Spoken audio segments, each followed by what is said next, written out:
Alerte coronavirus. Attention, attention, le coronavirus se transmet très facilement et fait des ravages. Pour l'éviter, le port du masque de protection est obligatoire en tout lieu. Dans l'administration publique ou privée, dans les réunions, les rencontres, dans les marchés, les magasins, les boutiques et lors des déplacements, le port du masque est obligatoire. Même dans les lieux privés, dès lors que l'on n'est pas seul, le masque doit être le fidèle compagnon. Mais attention, le port de masque de protection ne dispense nullement d'appliquer les autres mesures de prévention, notamment le lavage des mains à l'eau et au savon et l'observance de la distance de sécurité sanitaire d'au moins 1 mètre entre personnes. Enfin, s'abstenir de porter des gants en vue du lavage régulier des mains à l'eau et au savon ou de l'application de gel hydroalcoolique. Pour tout savoir sur l'épidémie du coronavirus au Bénin, rendez-vous sur le site web www.gouv.bj/coronavirus. Ceci est un message du gouvernement de la République du Bénin. Bienvenue au Journal des Régions. Bonsoir à toutes et à tous. Le médiateur de la République décidé à donner suite aux différents recours qui lui sont adressés par des citoyens contre certaines administrations publiques du Bénin a démarré depuis quelques jours. La session annuelle se poursuit, mais les responsables de l'institution ont décidé de marquer une pause pour un bilan à mi-parcours de la session. Le chef de la cellule juridique du ministère de la Défense nationale devant la commission d'écoute du médiateur de la République. Telle une thèse de doctorat, Franck Bianzin est là pour défendre le ministère qu'il représente dans 17 dossiers pour des recours adressés aux médiateurs par des militaires et ex-militaires. Nous avons répondu à l'invitation du médiateur de la République. Les réponses sont données en fonction des éléments du dossier. Il faut dire que plusieurs dossiers ont rapport à la radiation de certains éléments. Et ces éléments font leur recours parce qu'eux aussi, ils ne maîtrisent pas les tests qui organisent leur carrière au sein des forces armées béninoises. Et d'ailleurs, au cours de nos discussions, il a été retenu l'une des recommandations des cadres du médiateur de la République, c'est de sensibiliser davantage les acteurs de la chaîne du commandement et également les militaires sur les droits qui organisent leur carrière. Dans le cadre de cette session annuelle du médiateur de la République, 85 dossiers individuels seront traités. Une semaine après le démarrage de la session, Vincent Lézimé, secrétaire général du médiateur de la République, s'adresse aux hommes des médias. Donc, l'objectif principal de la session, c'est le suivi des dossiers des requérants. Et nous estimons que pour ce qui est fait jusque-là, les requérants doivent avoir l'assurance que aussi bien le médiateur de la République et les administrations concernées s'occupent de leurs dossiers, de leur traitement, pour leur donner satisfaction en tenant compte des lois et règlements en vigueur. Le médiateur a prévu recevoir 26 administrations. Et au nombre de ces 26 administrations, nous avons aussi bien des ministères, nous avons des mairies et nous avons des établissements publics. Faut-il le rappeler, la session est dédiée au suivi des recours formulés par des citoyens contre diverses administrations. Dans le Mono, la réforme du réaménagement des horaires de travail dans l'administration publique béninoise est soumise à l'appréciation des directeurs déconcentrés du département. Ce projet est présenté à la 9e conférence administrative départementale du Mono qui s'est tenue à Lokossa. Et à cette cadre du Mono, il a été aussi question du compte rendu de la tournée départementale du préfet. Tonyon Doudeji Fachina pour le compte rendu. 1h30 au lieu de 2h30 actuellement. C'est ce que propose la réforme du ministère de la fonction publique pour le réaménagement des horaires de travail au Bénin. C'est un projet qui vise à économiser de l'argent. Le directeur général de la fonction publique explique les raisons de cette réforme. Le Bénin apparaît comme l'un des rares pays à pratiquer une pause de 2h30. Ce qui induit des contre-performances au niveau de l'administration. La productivité est en baisse et Si on faisait un effort d'1 heure de pause, l'économie va gagner environ 11 milliards par an en termes d'économie sur la consommation d'énergie. À la suite de son exposé, les membres de la conférence administrative ont donné leur avis. Ce qu'apprécie le préfet du Mono. Il faut dire que cette proposition n'a pas reçu, disons, l'assentiment de tous les participants. Les points de vue sont partagés. Donc, certains même ont suggéré qu'il y ait plutôt la journée continue de travail, puisque le gain de 1 heure de 60 minutes, là, n'est pas suffisant pour permettre à l'agent de l'État de pouvoir de rentrer très tôt pour s'occuper de sa famille. Entre autres points abordés au cours de cette CAD, il y a eu le point de la tournée préfectorale, le compte-rendu de la journée de l'excellence et les préparatifs de la visite du président de la République à Lokossa, Houéogbe et Grand Popo le 27 novembre prochain. Les membres du comité de stabilité financière étaient face à la presse ce mercredi et c'est dans le cadre de la quinzaine de l'assainissement du secteur de la microfinance.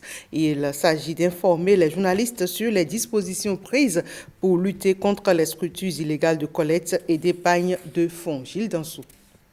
L'agrément pour toute structure d'épargne ou de collecte de fonds est délivré en République du Bénin par le ministre des Finances, ceci conformément à la législation en vigueur. Cette conférence de presse a permis de revenir sur d'autres problématiques, à savoir le remboursement des victimes et la question de la tontine. Il y a les tontines que nous appelons les tontines dans les groupes fermés et les tontines que nous appelons les tontines dans les groupes ouverts. Les tontines dans les groupes fermés, c'est les opérations de collecte d'épargne qui se font dans les petits groupes à 2, à 3, à 4, à 10, à 20. Je conçois qu'avec l'évolution de la réglementation, un jour, nous aurons un texte de loi ou un article d'un texte de loi qui va dire au-delà de 50 personnes, ce ne sera pas autorisé. Mais en attendant, nous n'avons pas de texte qui limite le nombre de membres d'un groupe. En ce qui concerne les groupes ouverts maintenant, ça veut dire qu'il y a peut-être un monsieur qui, avec ou sans moto, lui seul détient la liste des personnes auprès de qui il collecte l'épargne et lui seul connaît les règles de rétrocession du produit de l'épargne et également les modes de rémunération qui lui reviennent. Il faut vérifier que l'agent qui collecte l'épargne à moto est un agent d'une institution agréée.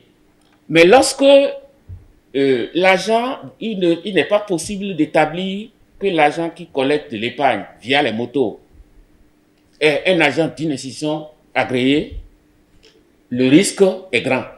Le remboursement des victimes après la procédure judiciaire répond à des normes précises. Pour la plupart du temps,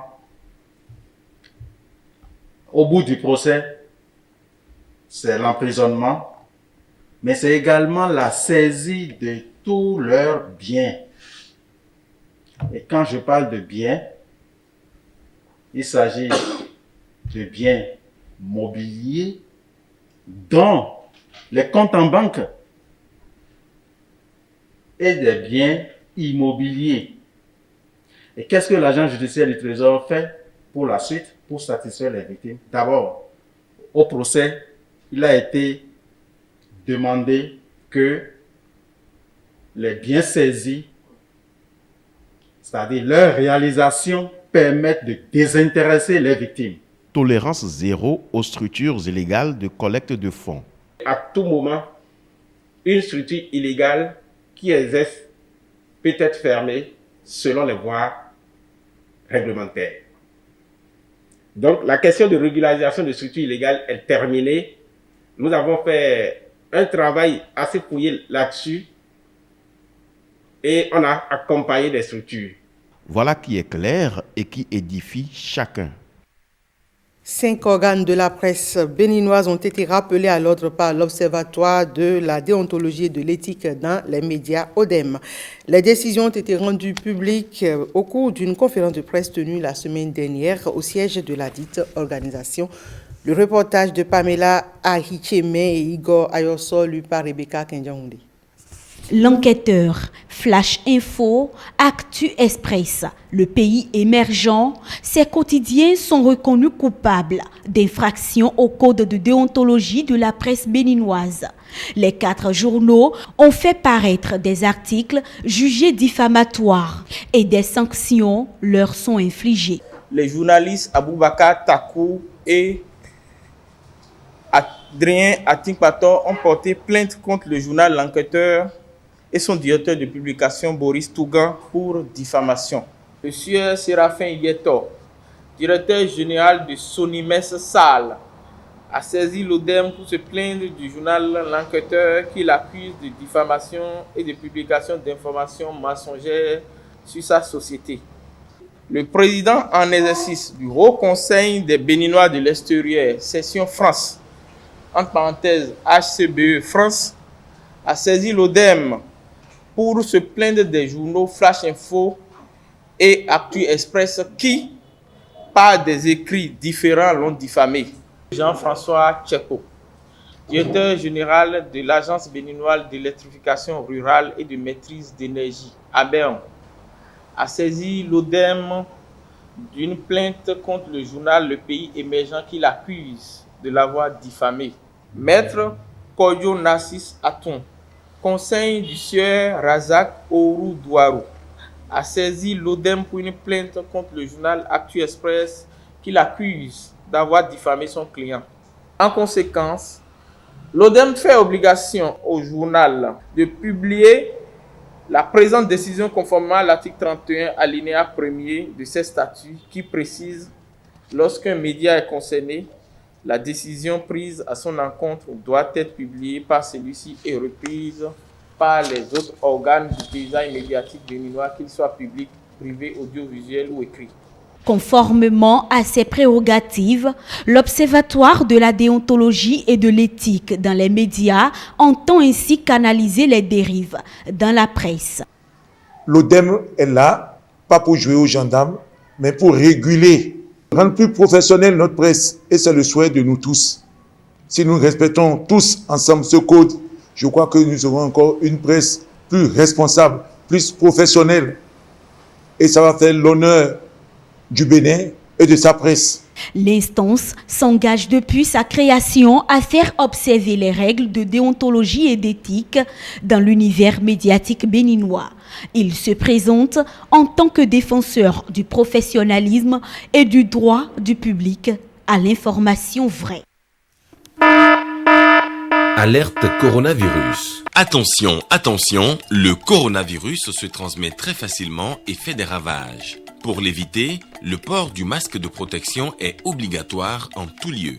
Dans l'administration publique ou privée, dans les réunions, les rencontres, dans les marchés, les magasins, les boutiques et lors des déplacements, le port du masque est obligatoire. Même dans les lieux privés, dès lors que l'on n'est pas seul, le masque doit être le fidèle compagnon.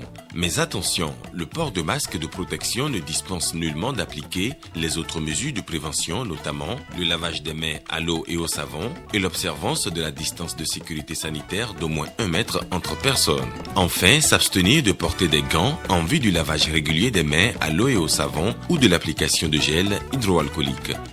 Pour tout savoir sur l'épidémie du coronavirus au Bénin, rendez-vous sur le site web www.gouv.bj/coronavirus. Ceci est un message du gouvernement de la République du Bénin. Retrouvez ce 19 sur notre plateforme www.otb.bj. Merci mesdames et messieurs pour votre aimable attention.